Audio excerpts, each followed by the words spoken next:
Hello and welcome along to the Property Academy podcast. I'm your host, Ed McKnight. And I'm Andrew Nicol. And today on the show we're talking about should you sell in a hot or a cold market. We're going to do a little comparison of hot versus cold markets. And actually, this comes from, we have just finished writing the second draft of our book. And I know some people have been saying, when the hell is this book actually going to come out? And I've been talking about this for a long time. They take a long time. It is getting very close to being sent off to the publisher. It's about 60,000 words long, so they obviously take a bit of time to edit. Now, in that final edit, this was one of the things that it picked up that I thought might be a bit counterintuitive that I thought would be interesting to discuss. So the prevailing wisdom is to sell in a hot market compared to a cold market, but is this correct? So, Andrew, just define for us, what do we mean by a hot versus a cold market? Okay, so a hot market, you've got rising prices, so property prices are going up at a reasonable rate. You've got a high number of properties being transacted, and your median days to sell is normally relatively low. So that's what we'd call a seller's market. So if you're a seller, you're at the advantage. A cold market, on the other hand, this is when prices start to flatline or are maybe slightly declining. Your sales volumes are lower and your median days to sell are normally higher. So things are taking longer to sell. And we call that a buyer's market because the buyers are at an advantage. Now, if you ask most people which is better to sell, they'd probably say that hot market. They'd say, well, you want to sell in a seller's market, right? Because you want the best price. But I'm going to tell you why I think that's probably not the case, actually. I would often say you want to be selling in a cold market. Now, you probably think, yeah, you've gone off your rocker. What are you talking about this for? You've lost it. Well, you see, the trouble with a hot market, well, I've lost a lot of things, Andrew. My marbles, but my grasp of the markets, I hope I've still got those. Now, we often say the trouble that with a hot market is that you don't know when prices are going to keep rising or whether they're going to slow down.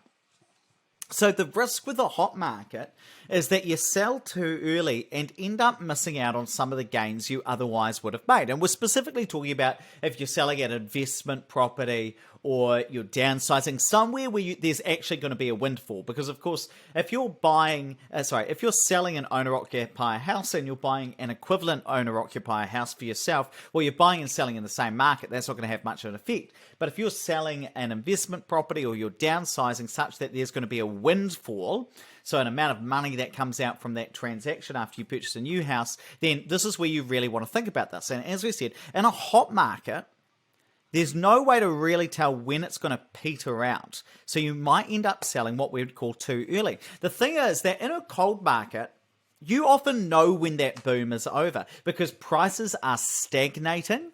They've stopped going up, and maybe they're slightly on the decline, but then you've got a good feeling of, well, hey, we're actually in a cold market. I don't expect that I'm going to miss out on a whole lot of gains in a moment. Now, you might say to me, well, Ed, if I'm selling in a cold market, doesn't that mean that prices are falling? In some cases, yes, but often you're still going to sell at a slightly higher price than if you were to sell too early. And often when property prices tend to slide a little bit after a boom's over, they might slide slightly, but not so much as to counteract that initial increase. And Andrew, just walk us through the Auckland property market over time and give us an example of what we mean by this to show the difference that this makes. So June 2001, the market started to take off a little bit there. So by June 2004, prices were up 51.6%. So you could be thinking, holy hell, this is a great market. It's really hot.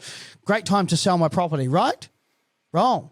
So June 2007, so 3 years later, this is when prices peaked, but you only know this in hindsight. So they were 32.4% above the 2004 level, which was already up 51.6% from June 2001.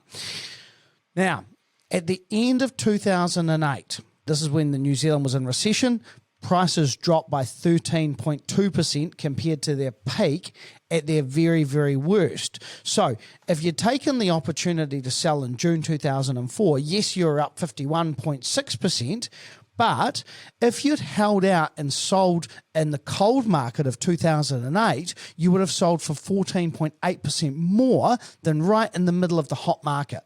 And the point here is we're saying even if you sold at the worst point in the cold market, you would have sold for more than halfway through that hot market. And so while, if we just apply that today, you might be thinking, oh gosh, God, now's a bloody great time to sell because, property volume's very high. I'm seeing prices rise. I'll probably be able to get a really good price. Yeah, but if you wait until this boom is completely over, then you will have maximized the amount you can get from that boom. You're going to maximize the amount that you're able to get out. And even if prices come back a little bit, and of course you can, once they start to peter out, that's probably when you'd probably want to start selling if you're looking for a windfall from it. But even if they start to decline a bit, well, you might get slightly less than at the peak of the market. But the trouble is that it's really hard to time the market properly and figure out, well, what actually is the peak? So what we often say is, look, because that's so hard, if you are going to sell, wait for prices to flatline, because you can pick that. Once property prices are flat for 4, 5, 6 months potentially, even if they start to come back a bit, then that's probably going to give you some confidence that you really are at the top of the market, and it's possibly a great time to sell. But of course, there are pros and cons to making any decision. So, Andrew, why don't you walk us through the pros and cons of the cold market? Then I'll talk about pros and cons of the hot market. The pros in a cold market is that you sell at a higher price compared to if you sell too early, which is often the case because, again, you don't know until after the time has passed whether it's the top or the bottom of the market. That's just the reality. So you want to make sure that you wait as long as possible. You only get to sell once. For example, like you think back to Wellington when it was flat, nothing. It didn't really come back that much. It just kind of leveled out. You take that opportunity to sell and then you move your money to another market potentially.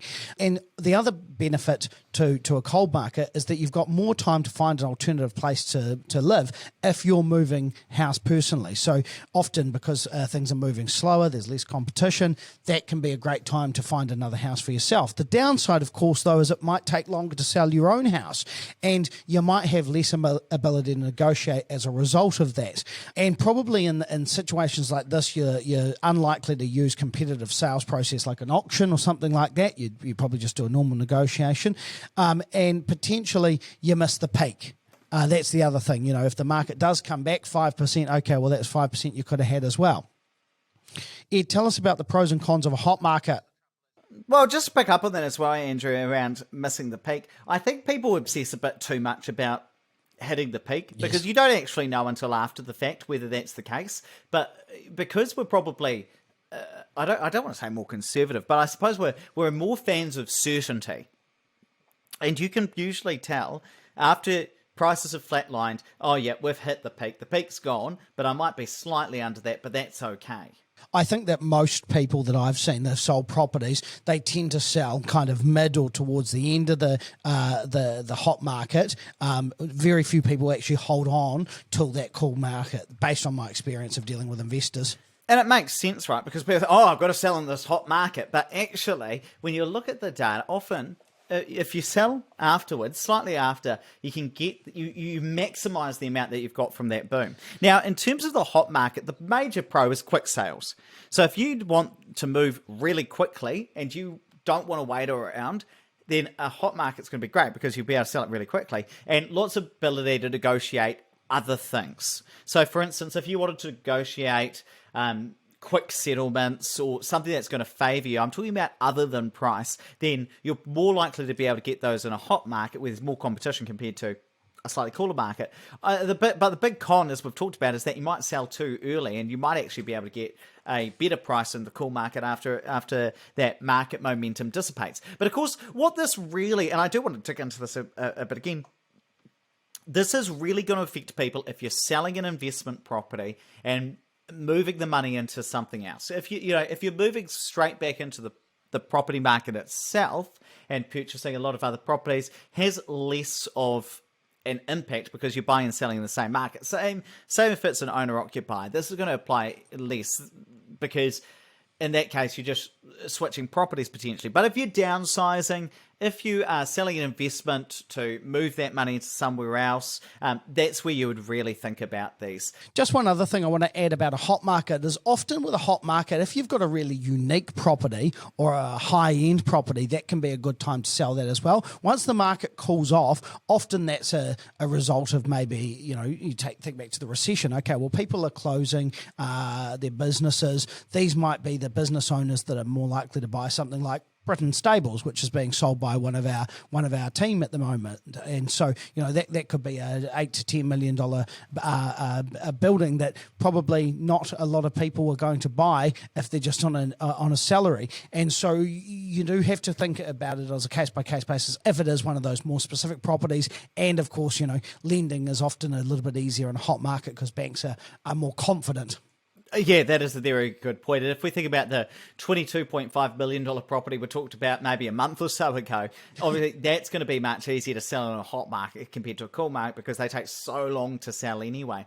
But I do think this is an important thing to think about, especially as you think about transitioning your portfolio, swapping properties for others, and maximising the amount of equity you've got in there. So I do think it's important to challenge those assumptions that a lot of people often think about and think, actually, maybe that's not the best idea. Maybe some what do they call it? Counter-cyclical thinking is probably the right way to go about it. Tell you what, let's wrap it up there, but please don't forget to rate, review, and subscribe to the Property Academy podcast. Really does help us get that message out to more people. And hey, if you want to learn more about property, check out our YouTube channel because we have just released the start of our 6-part series going through the government's new tax changes around interest deductibility. Now, tap to swipe over the cover art. I'll drop a link in there to the first one. Or if you want to watch those, because the really good thing about those is it's not just the audio, but you get to see as well the slides and the visual representations of what we're talking about. So another dimension, I guess, to learning about investment property. If you want to see that, just Google Opus Partners YouTube. It'll come up, and make sure to hit that subscribe button as well so that you get notified about those upcoming videos.